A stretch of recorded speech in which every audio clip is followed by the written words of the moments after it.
Docteur Lecoq, j'ai le plaisir de vous accueillir dans les bureaux de l'information dentaire.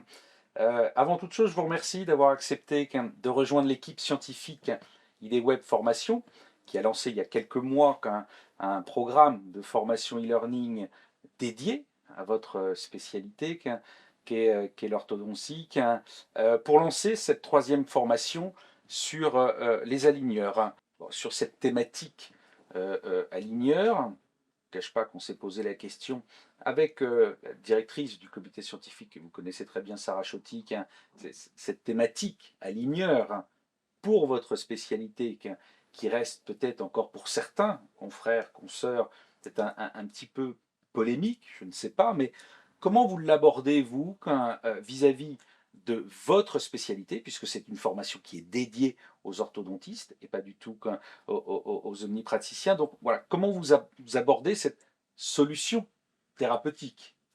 C'est une très vaste question. En effet, oui, les aligneurs, c'est ça qui est super, c'est que ça cristallise vraiment pas mal l'attention et des praticiens et aussi de nos patients, parce qu'on est sollicité directement par les patients. Il y a une refonte du monde économique d'une manière générale, d'une vision économique de ce qu'est l'orthodontie, parce qu'on a donc des fabricants d'aligneurs qui se mêlent à la partie.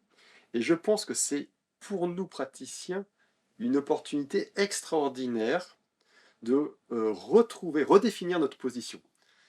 Il y a comme ça régulièrement, hein, au sein de l'orthodontie, il y a eu la révolution du passage de l'edgewise à l'arc droit, donc au changement de paradigme. Et là, on a un nouveau paradigme.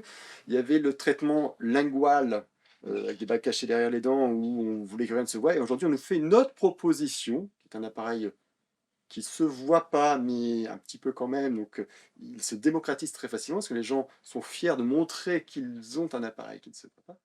Et nous, en tant que praticiens, eh bien, on va pouvoir redéfinir notre position et faire comprendre, éduquer pour le coup nos patients en leur expliquant que nous avons des connaissances qui doivent être appliquées également aux aligneurs et que les aligneurs ne sont pas le seul l'apanage, on va dire, des producteurs. Nous sommes concepteurs et la conception est bien supérieure. Le concepteur a une valeur, un impact clinique bien supérieur à la simple fabrication. Donc il faut des fabricants, évidemment, mais le concepteur, c'est nous, praticiens, et c'est là où on a un rôle à redéfinir. Je pense que c'est une opportunité extraordinaire. Et est-ce que cette solution est désormais peut-être plus facile à mettre en œuvre au sein du cabinet qu'il y a encore quelques années Tout à fait, et ça, c'est une autre révolution qui est plus liée à la révolution numérique, c'est-à-dire que on a cette démocratisation à la fois des méthodes de production et des méthodes de conception. Donc ça, c'est un avantage énorme, c'est qu'aujourd'hui, on peut intégrer ces solutions-là très facilement au sein des cabinets. Mais comme tout changement, ça a demandé une révolution, révolution c'est peut-être un grand terme, mais une réorganisation, en tout cas euh, au sein de nos cabinets. La formation des équipes va être un petit peu différente. La place de l'orthodontiste aussi, c'est-à-dire qu'avant, on produisait du soin, c'est-à-dire qu'on changeait les arcs, les chaînettes, on interagissait avec l'appareil. Là, on aura un temps de conception de l'appareil qui sera tout aussi important que le temps pendant lequel on interagissait avec l'appareil lui-même, avec le multi-attache. Et je pense que c'est ce nouveau cadre qu'il faut redéfinir au sein de nos cabinets, en accord avec nos équipes, parce que ça demande un vrai travail aussi de nos équipes. Donc, faciliter des méthodes de production et une nouvelle place, conception par le praticien. Et est-ce que cette solution vient remplacer finalement des traitements dits traditionnels ou est-ce qu'elle est complémentaire dans certains cas ou dans d'autres, effectivement, oui, on peut traiter par aligneur ce qu'on traitait auparavant avec un lingual ou autre. La question est fondamentale. Et c'est tout le problème, c'est quand un nouveau produit arrive sur le marché, on veut que ce produit-là puisse répondre à toutes les problématiques. Et je pense qu'il faut revoir les choses différemment et se dire que le produit va répondre à un certain nombre de problématiques que l'on ne savait pas bien traiter auparavant, ou bien va répondre à certaines problématiques de manière plus efficace que ce qu'on savait faire avant. Mais transformer toutes nos pratiques pour ne faire plus que ça, que des aligneurs, je pense que c'est se restreindre. Euh, un système est limité à partir du moment où on se restreint. Et plus on va se restreindre, plus on va limiter nos possibilités d'action. Imaginez-vous un bricoleur qui vient juste avec un marteau. Il ne pourra que taper sur les clous. Et si c'est son hélice, il trappera dessus de la même manière. Si nous ne travaillons qu'avec un seul outil, nous formatons notre mode de pensée et notre nos plans de traitement pour que ça puisse coïncider avec les capacités de l'outil.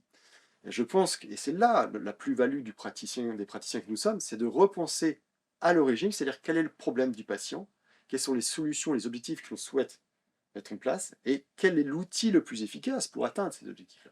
Et ce mode de pensée est vraiment essentiel pour garder notre place de praticien.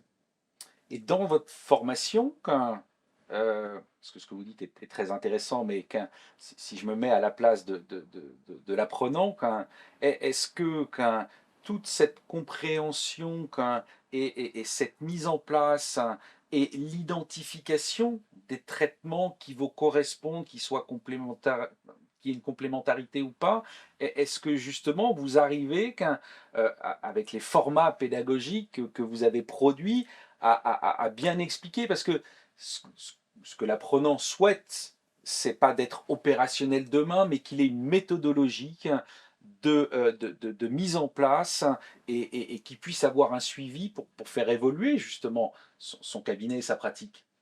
Alors, en effet, pour être 100% opérationnel, le présentiel reste vraiment efficace. Mais l'intérêt, l'énorme intérêt de ce type de formation à distance, c'est que ça permet d'apprendre étape par étape. Et j'ai bien divisé en 7 chapitres où chaque fois on a un point qui est abordé avec une progression qui se fait vraiment tranquillement. En fait, j'ai repris ce qui m'est arrivé. C'est-à-dire que j'avais dû en 2013, j'ai investi en 2013 dans le numérique, j'ai formé une assistante. Et puis, à la faveur du confinement, mon assistante a décidé de partir. Et je me suis retrouvé à la sortie du confinement sans plus personne pour m'épauler sur la réalisation du numérique. Il a fallu que je rebâtisse un programme de formation de mes assistantes.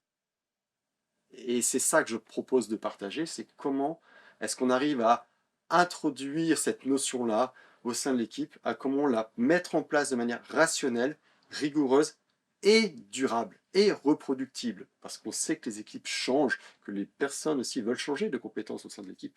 Donc c'était ça que j'ai voulu transcrire à travers les 7 chapitres de ce webinaire.